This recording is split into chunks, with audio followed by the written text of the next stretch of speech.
Hello, and welcome to the FM podcast. I'm Jen Fritz, and I run Fritz Media, a music publicity and digital marketing firm located in Vancouver, Canada. And this is episode number 54 of the podcast.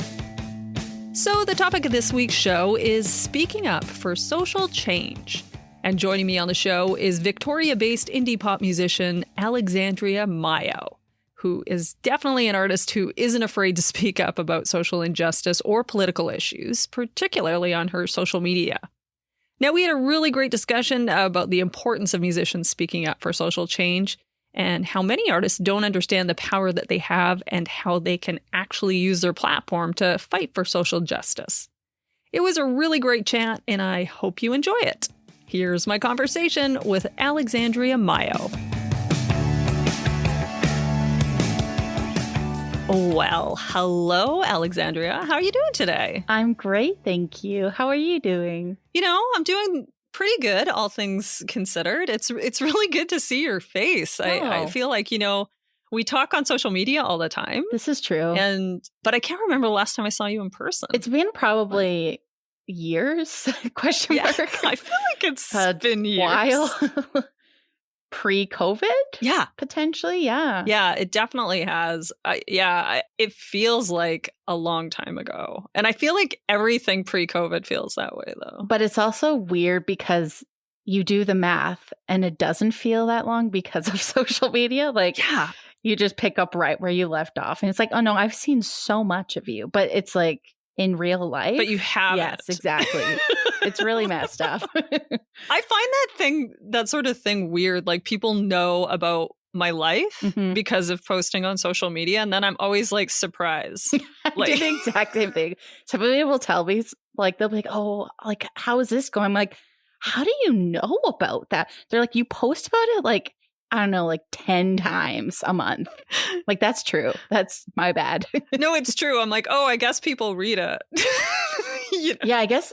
But that's also kind of nice. I guess you're like, oh, there's somebody actually on the other side of this receiving.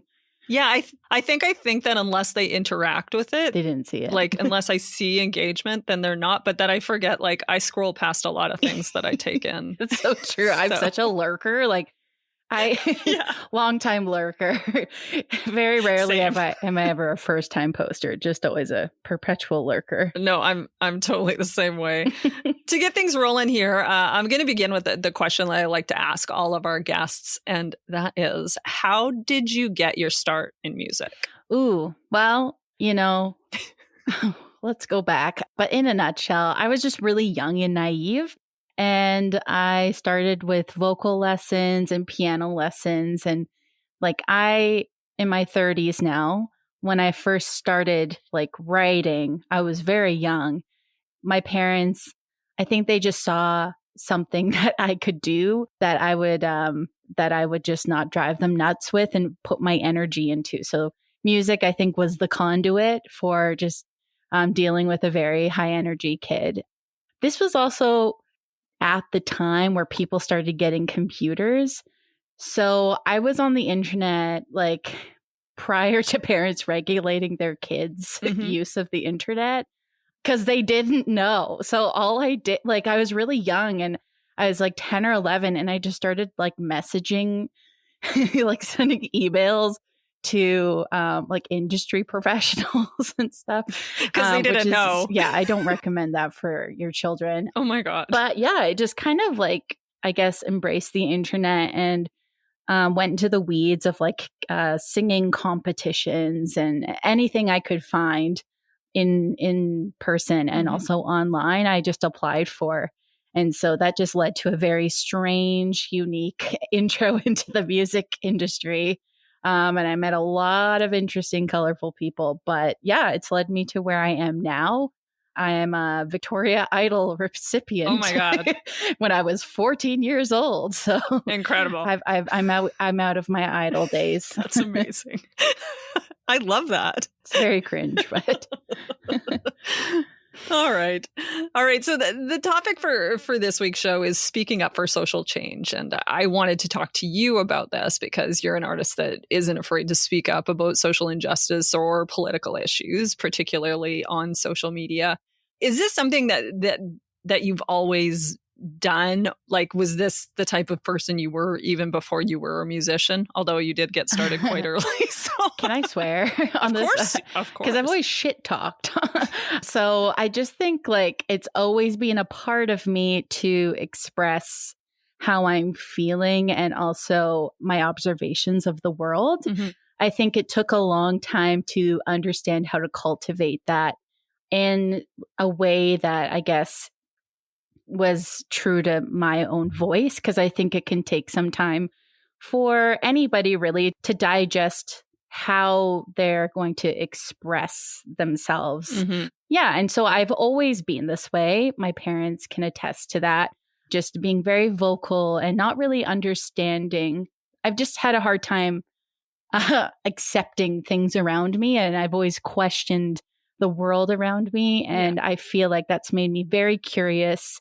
It's also made it very challenging because I've never felt complacent in any sort of environment at all, because I'm always just wondering why things are the way they are. Yeah.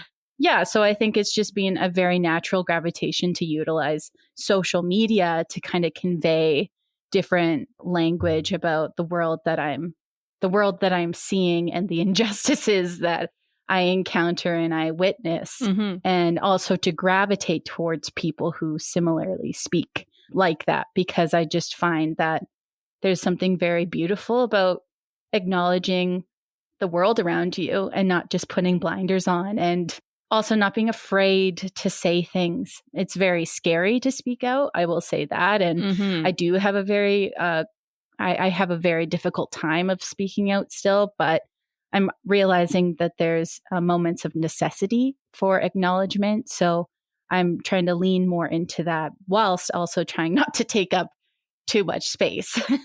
Yeah, it's a hard one. The balance. I feel like we're very similar in that way, and I think that's why we talk so much on social media, and we're kindred spirits. And I do find that my whole life have been exactly the same as what you described. Like, I find, like, my brother has always said to me, like, I don't know why you care so much. Like, I get that all the time. My sister, like, my older sister, like, she's wonderful, but it's one of those things where for the longest time I felt self-conscious. Like, is there something wrong with me for just feeling things so extremely in my body and having to express it? But I think there's just some people that are a lot more attuned to witnessing and not just having to experience something in order to understand that there's an imbalance. 100%.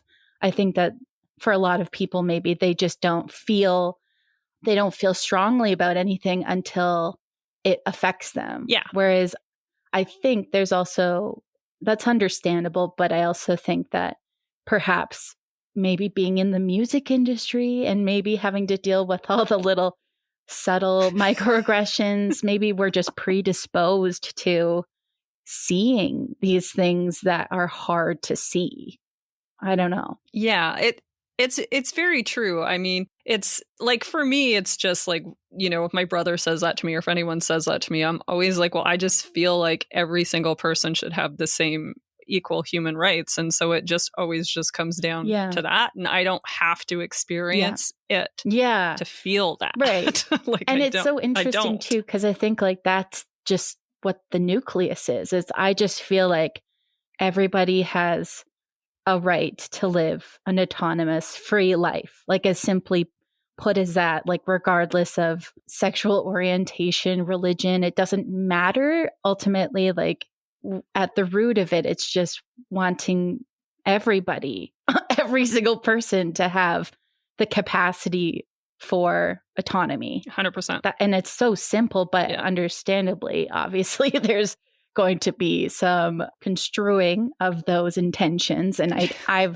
don't know if you've experienced this over the last even couple months, but I've just had an insane amount of pushback from just trying to voice something that is obviously such like a nuclear talking point, because it's complicated. Have you got a lot of that? I've gotten a lot of that.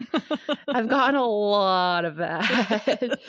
But I've also gotten a lot of that my whole life. Like, yeah. Every time I hear that, I'm like, well, that's actually my cue to push further. Anytime somebody tries to limit my capacity for knowledge and education, I'm like, I'm going to circumvent that, because I've learned I exist in a industry of gatekeepers. Ultimately, my whole life is about trying to find other avenues to persist. So exactly, yeah, and I'll come back to that in a second. But right now, I want to talk about the importance of musicians speaking up for social change. Now, I personally think that many artists don't understand the power that they do have, and that they can actually use their music as a platform to stand up against things like racism, oppression, abuse, war, all to fight, for social justice.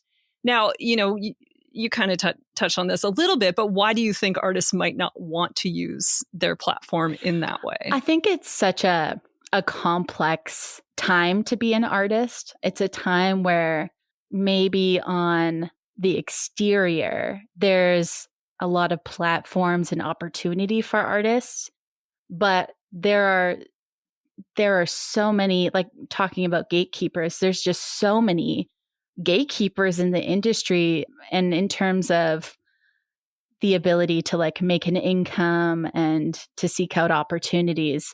I personally believe that this is like, we're in a pretty dire situation as artists across the board.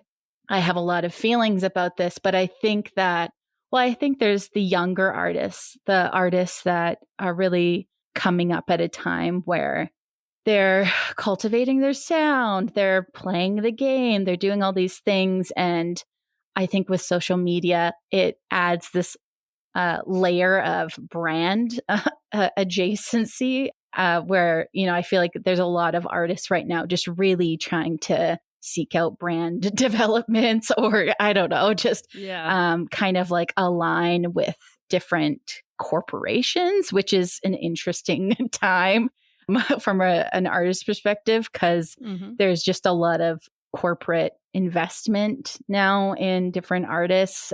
And so I think that a lot of the times there's fear. There's a lot of fear associated with speaking out. There's also potentially some shady threats happening in the background, because I know there's been a number of artists who've spoken up for, obviously, like the genocide in Palestine that's happening. A lot of artists have lost their record deals. A lot of brand deals have fallen through. So I think there is a lot of loss. I just find that hard to quantify in relation to the larger topics that we're talking about, because to me, there's nothing more unsettling than kind of selling your voice out for a potential shoe deal, or, you signing with a label or something. I don't know. Like, I haven't been put into those situations, but just for myself, I think that having your voice, like as a musician, as an artist, that is your most important, your most vital attribute. And so anything that kind of stifles it or forces you to silence that voice, I think that's something to look at and really inspect it. So yeah, I think there's like a myriad of reasons why artists will not say anything. Ignorance is also a big one. That's true too. Yeah, but I feel like we as artists, we need to acknowledge that we have platforms to speak about. We have power. We have power, exactly. And there's a reason why there are people wanting to silence those voices. As small of an artist as you think you may be, like the moment that you feel pushback about speaking, you should acknowledge the fact that there is power in your voice and to lean into that, because social media is always going to be a game that people are trying to keep up with. And if TikTok goes away, or if Meta decides to close down, you lose that platform. You lose whatever you were chasing there. But ultimately, as an artist, like you have the capacity to just build yourself, build your voice. That's the one thing you have power over. You don't have power over anything else.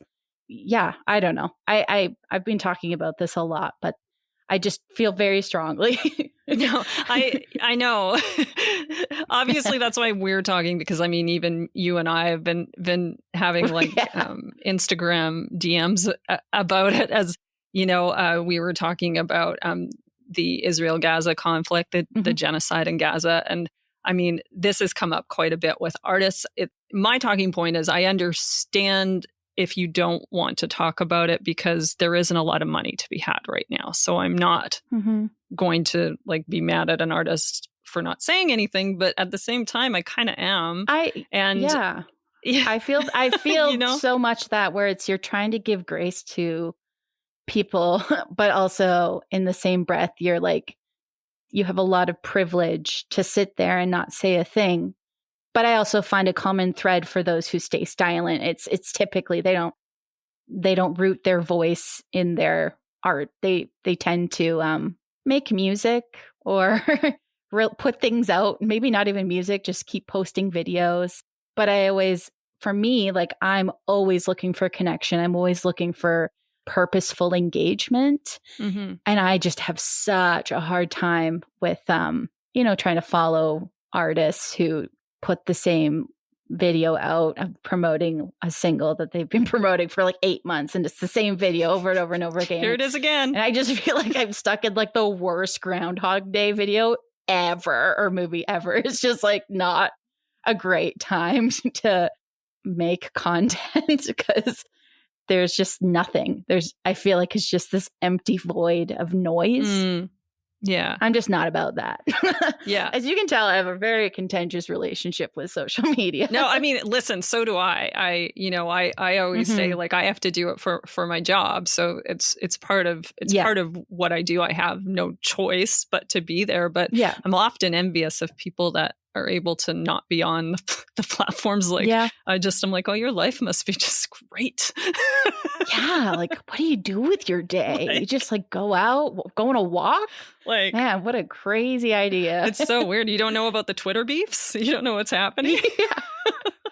Like, I don't even know how to talk to people. It's like, have you seen this video? No. It's like, okay, I guess I'll go. Yeah, right. Oh my gosh.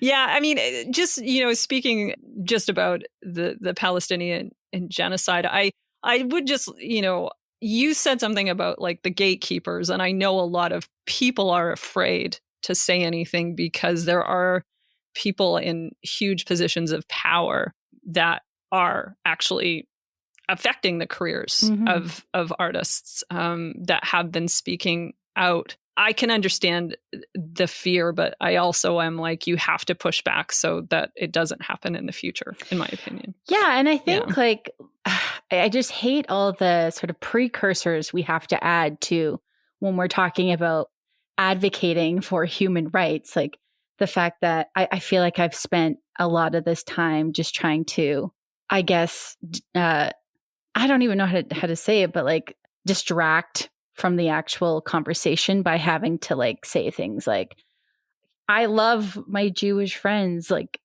as much as I love my Palestinian friends and my Lebanese friends and my Egyptian friends. Like I wish that we didn't have to say these things, that if people understood what you were actually talking about, then you wouldn't really be required to say things like that. Like my advocacy, my activism is intersectional. So I'm absolutely going to be acknowledging like the rights of every living person. Of course.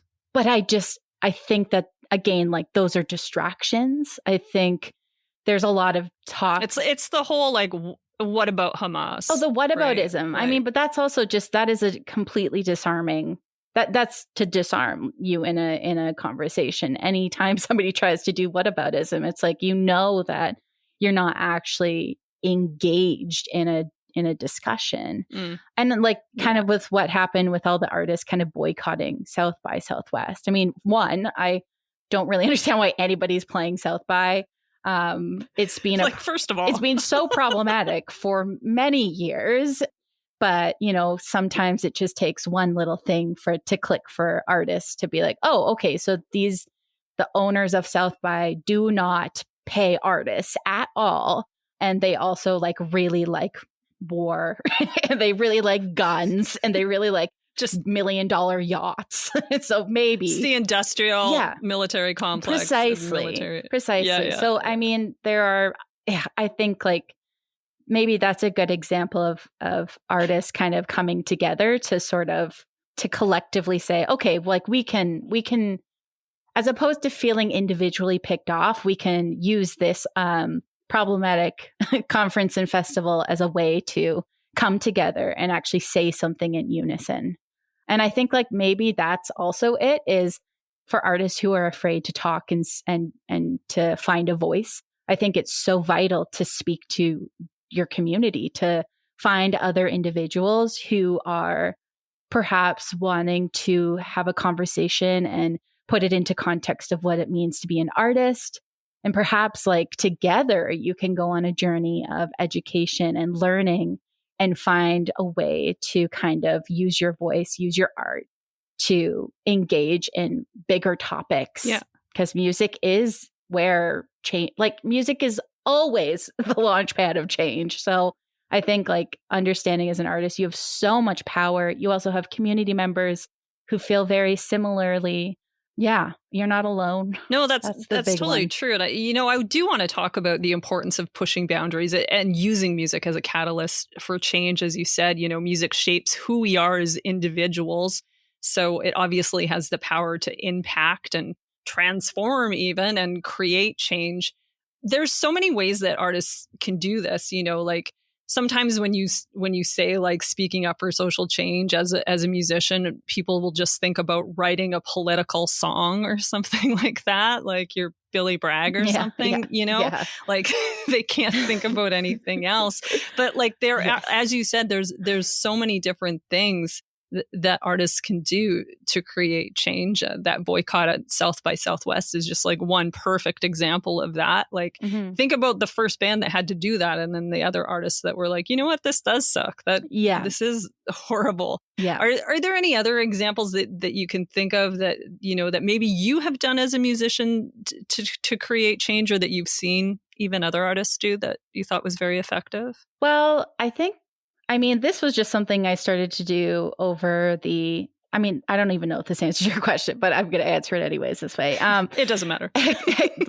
During COVID, at the start of the pandemic, I just did a big social media cleanse of celebrities and artists that I thought were cool at one point, and just started following as many different voices as I possibly could.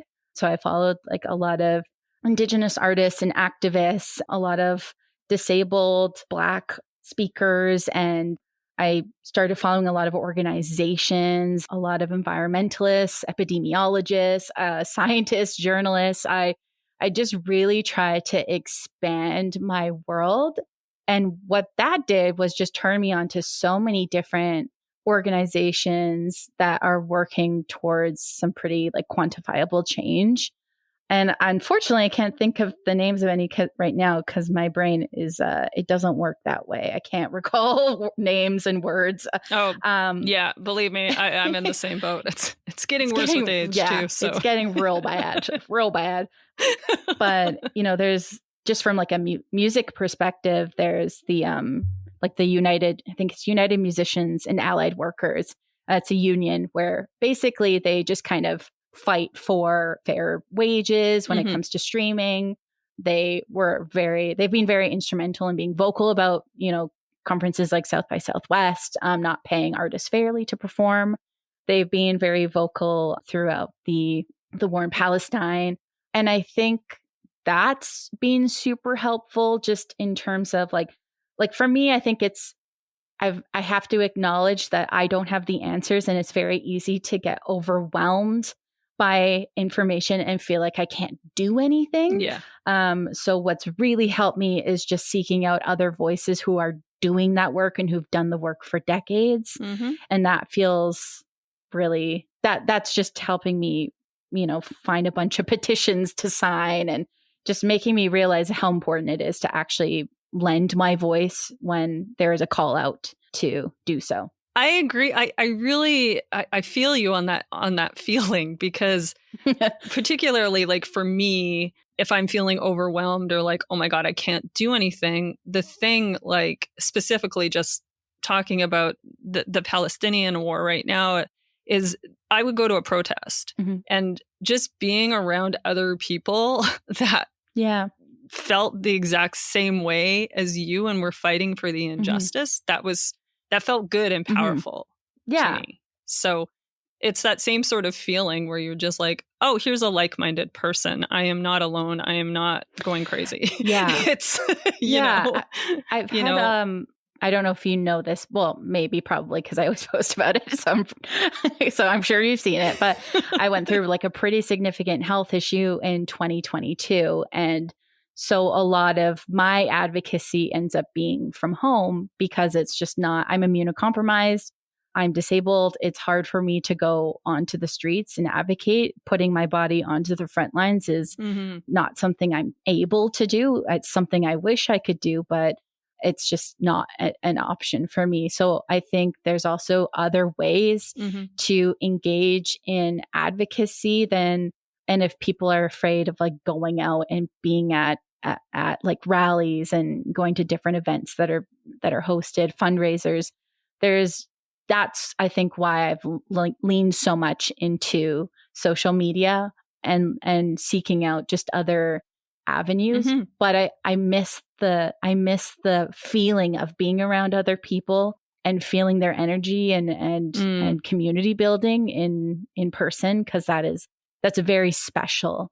So I understand like the feeling of going somewhere and being like, this is what like unity and coming together and community feels like. It's just a beautiful feeling. It's a powerful feeling. And as a musician, you totally understand that, because you know what it's like to be, to perform and be with a group of people that are feeling the same thing, or even just like going to a show as a fan and feeling that. That's exactly it. Yeah, it's the exact same feeling. It absolutely is. Like if you ever want to know what it's like to be an artist in like its truest sense, it's connecting in that way, where it's like it's finding these magical moments. Like for me, there's a lot of bad stuff in relation to the music industry that I'm not a fan of, and for the most part, it's led me on the trajectory I've been on. But I'm in pursuit of those moments, and I will always be in pursuit of those moments.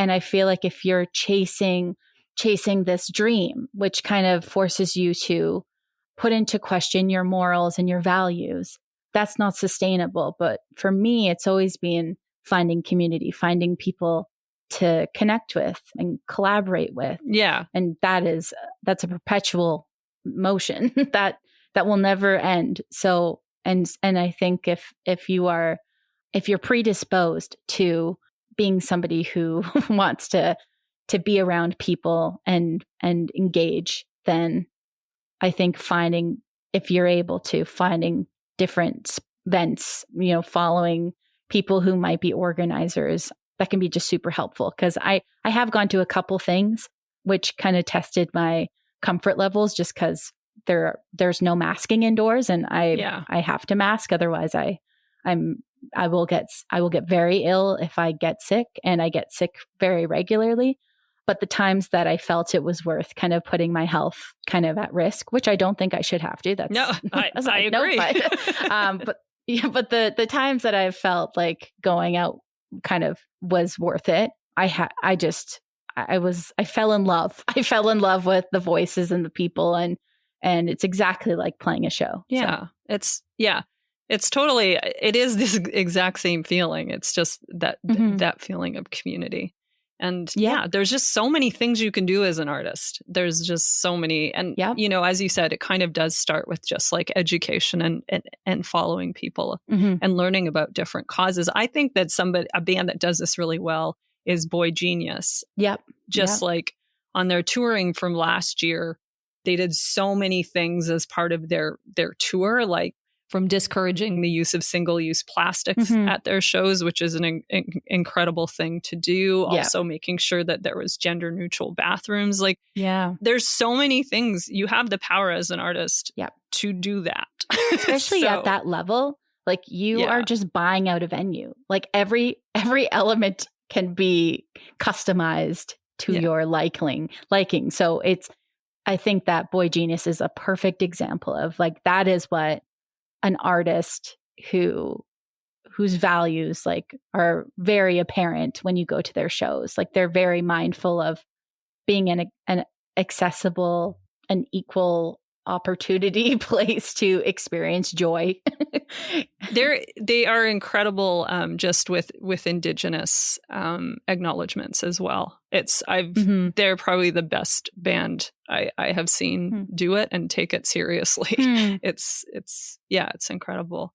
All right, so let's kind of go and talk about, like, sort of the negative side of things. I mean, it could be negative altogether, but the whole, like, shut up and sing narrative, which, you know, we obviously saw happen to the Chicks, formerly known as the Dixie Chicks. Yeah. Back in 2003, they spoke out against George W. Bush, and, you know, obviously their career tanked. They're still around, though, so that's great. This is something that still happens today, and, you know, which is crazy to me, you know, in the year of our Lord 2024, that, you know, people would still say that sort of thing. Yeah. What would you say to people that have this kind of thinking, you know, that music isn't the place for politics?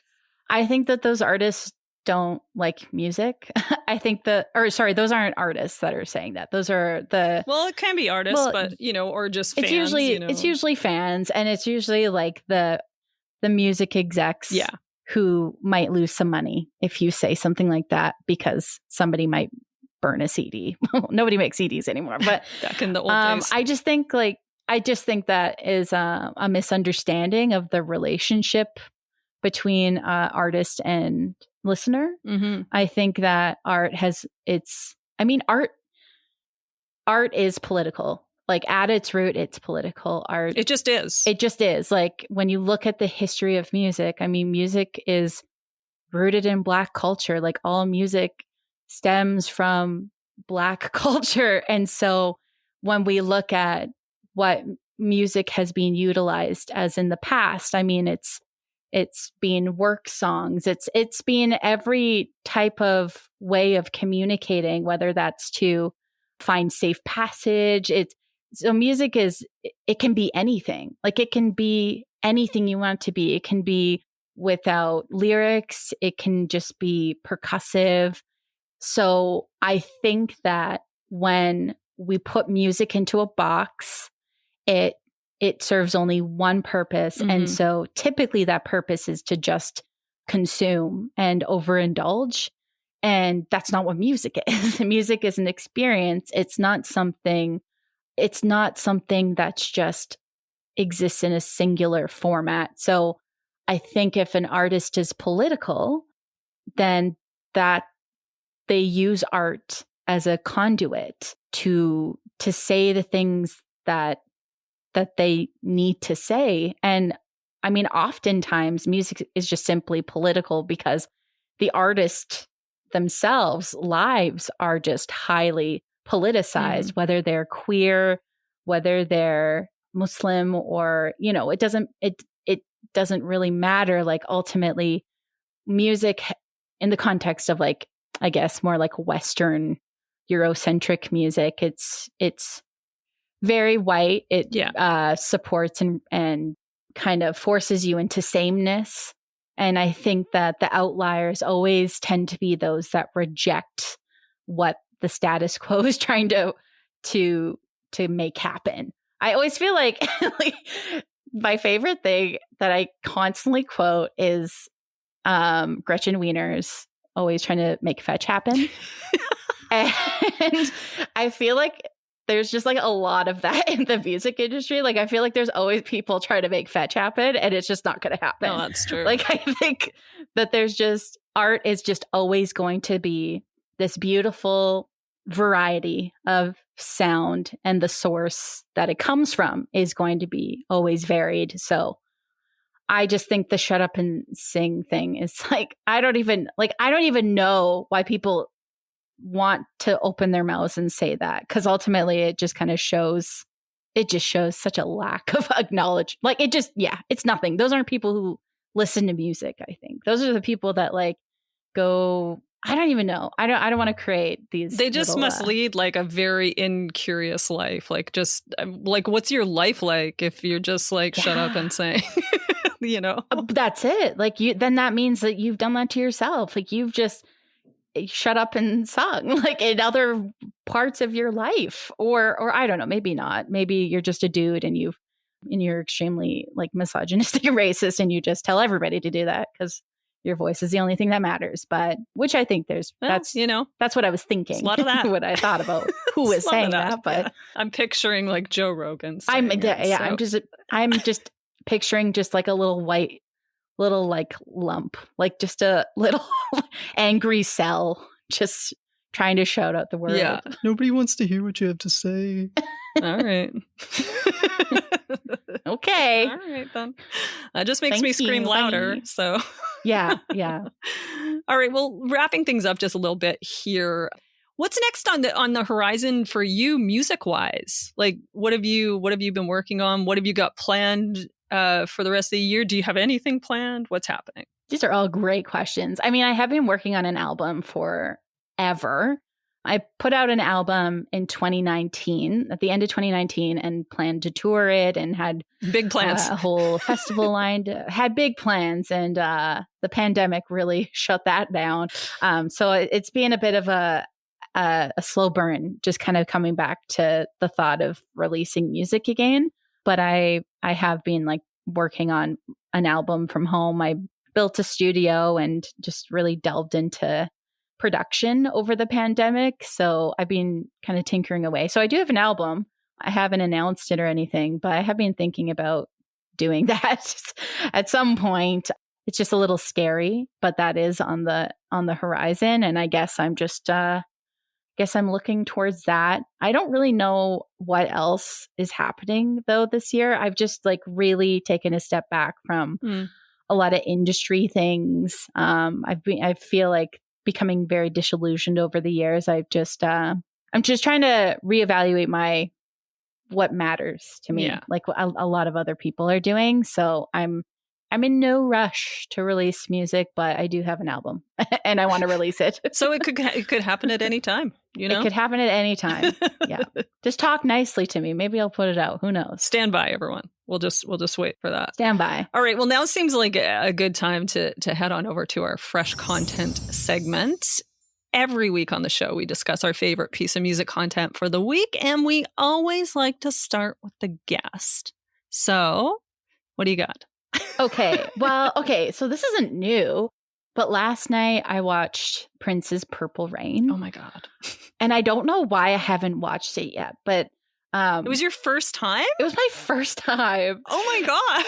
And yeah, I know. So I feel like I'm still recovering from just what a mind explosion it was. I can't even imagine I saw it, like, I'm old, so I watched it when it came out back in the 80s. Right. And it was a pivotal experience for me as a young girl. So I can't even imagine. Because they're putting out a musical for it. So I just got really curious, and I've always been curious about watching it. And I think like just even talking about artists and their voice and stuff, like what an unbelievable example of somebody who was just so true to their sound and just so, I don't know, like the whole time I was just like, this isn't really focused on the music part, but like Prince could he could do it all, man. Yeah, he could like do the splits. Like he could do things like he could do it all. He could dance so well. He gyrated on a speaker, and I was like, why have I never done that? Like I was just blown away. And I love Prince, but I think there's something there that I maybe just needed to see to be like, oh no, it's okay to be weird and quirky and authentic and just be you. And that worked really well for him. It doesn't always translate to be as gigantic of success, but No. I just think it's so special when you see that. It's like, it's one of one, right? Like there's no other Prince. There's no other, right? And that's what I was thinking. I was like, why would anybody, like I could imagine other people trying to do that. And I just tell them, don't do that. Like Prince is already doing that. You don't need to do it. So do your own thing. You don't need to do that. We don't need Anyways, so I'm riding a high on that. I will say that. Oh, I love that. What about you? So my fresh content for the week is Sierra Ferrell. Ferrell, I think it's Ferrell, actually. I always say her name wrong. Doesn't matter. Sorry, Sierra.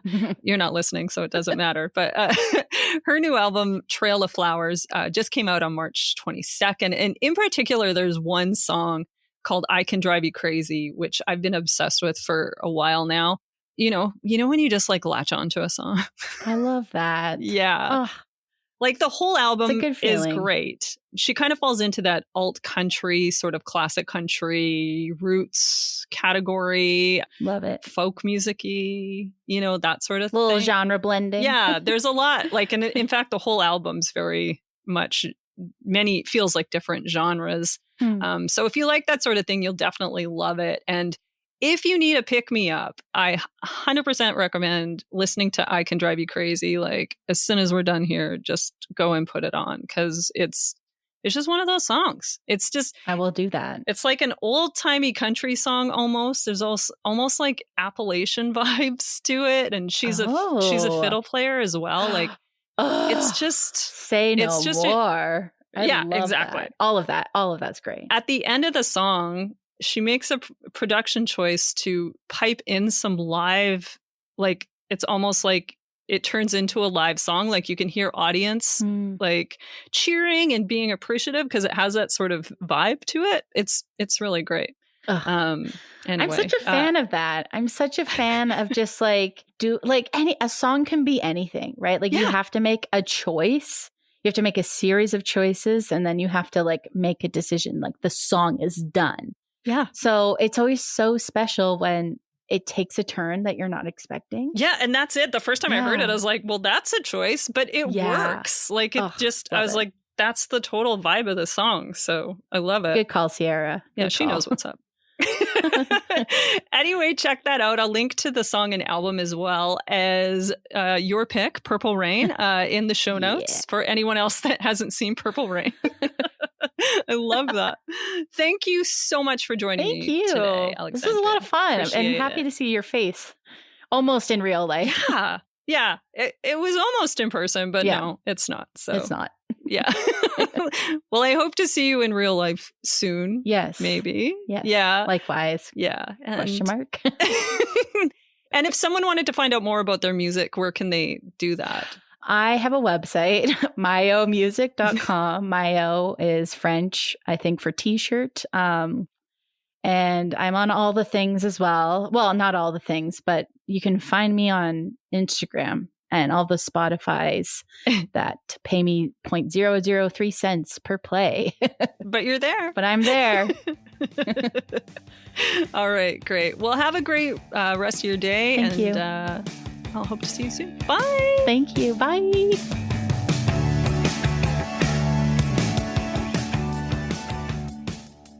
Well, I really enjoyed that conversation, and I hope you did too. And thanks again to Alexandria for coming on the show. Thanks so much for listening to the FM podcast. If you like the show, please tell your friends and give us a 5-star rating and review in Apple Podcasts. And you can also help us out by telling a friend about the show or posting about it on your socials. Anything you can do to help us get the word out, we would really appreciate it. The FM podcast is produced by me, Jen Fritz, for Fritz Media, with production assistance from Carla J. If you want to learn more about Fritz Media, check out our website at fritzmedia.ca. And if you want to learn more about the podcast, just go to the fmpodcast.com. A big thank you to Said the Whale for providing the theme music for the show, and you can find out more about them at saidthewhale.com. Okay, so we're going to go out with our song of the week this week, which, of course, is from our guest, Alexandria Maillot. From her 2019 album, Benevolence, this is The Judge.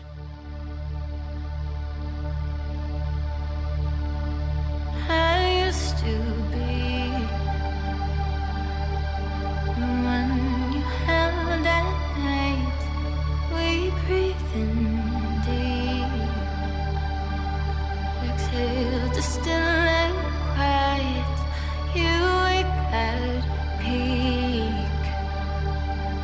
wait for your restless feet to start tiptoeing towards the bathroom sink.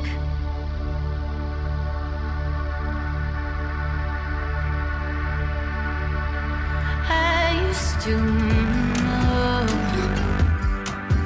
the way you'd say hello, peck on my cheek. Come on, am I dear sweet? In the mirror I'm thin, stripped of oxygen. Oh, be underneath if I try to shed the skin. I'm fixing what's been tough to shape, and I'll keep it in the back where I know it's safe. But what's a loss and nothing's gained, and who am I to judge when a line's not straight? And who am I to judge?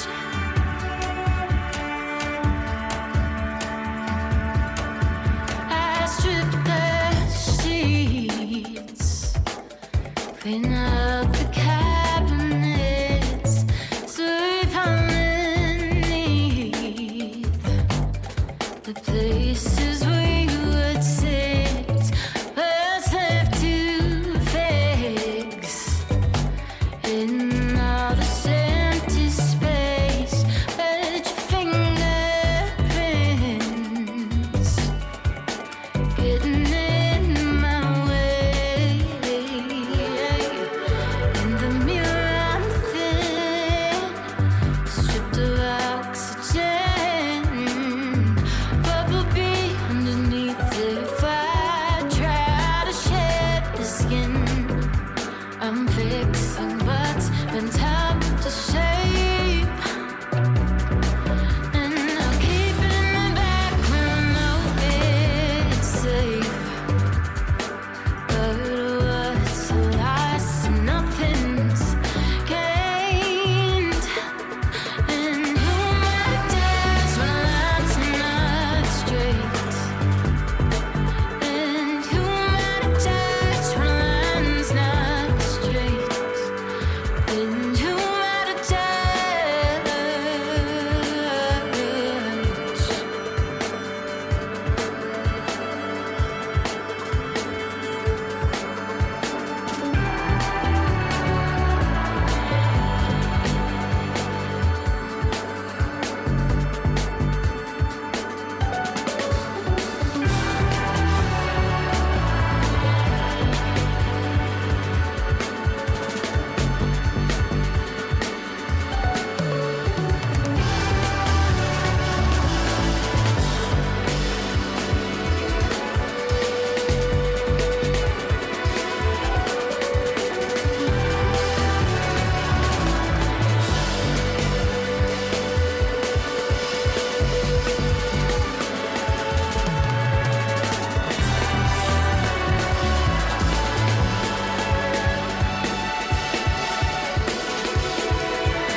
Bye. I'll see you next Tuesday.